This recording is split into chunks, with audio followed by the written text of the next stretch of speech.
Welcome to day 153 of our Let's Grow annual challenge. Sharon Horne-Ellstrom here. And today we're going to jump from the mental area and aspect of our life to the relationship area and aspect of our life. We're going to talk about relationship growth this entire month. We're going to start out like I think I've been doing for a while now because it feels like the right thing to do. The first thing we need to do is decide what is the ideal or perfect relationship for us. What does that even look like? Have you ever sat down and said, what would my ideal work relationship, parent relationship with my siblings, relationship with my coworkers, social relationships we have with people on social media, in organizations that we are a part of, in our way of celebrating and diving into different things that we want to learn, like our spirituality, religion, etc.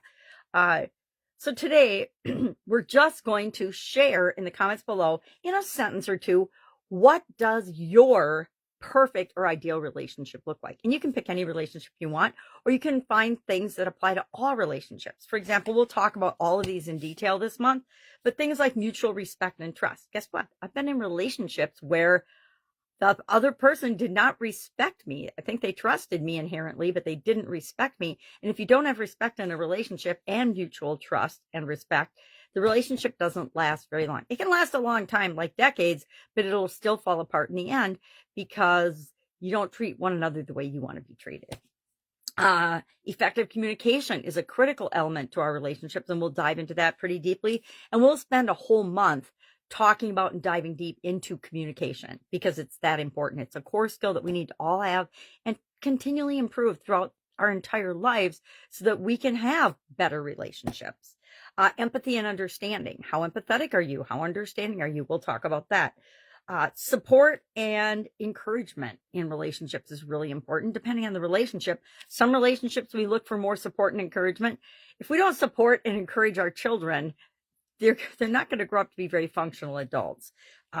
Same with the people that work with us and work for us in our organizations. And then we'll also talk about boundaries and balance. One of the biggest challenges in relationships, besides communication, besides mutual respect and trust, besides empathy and understanding, is boundaries and balance. Now, I am one of those people that thinks balance is BS. I think that a lot of people go out and spout out, oh, we have to have balance in all the areas and aspects of our life. It's like having a balanced budget would be awesome, wouldn't it, America? And us individually, but it seldom happens because there's no such thing as balance. Balance is an instantaneous thing, kind of like an experience or a feeling. It's fleeting. It's balanced for a little bit, but then it's immediately unbalanced because our world is chaotic and ever changing, and we have to be not chaotic, but we have to be ever changing and flexible and open to flow with the changes in our environment and in our lives and in our world. And this shows up in our relationships in a very, very big way. So there's different types of relationships, right? There's romantic relationships, there's family relationships, there's friendships. And again, there's different levels of friendship. There's professional relationships. If you've got a job or a business, you know what I'm talking about. We don't treat people in our business and our job the same way we treat our significant other or our children.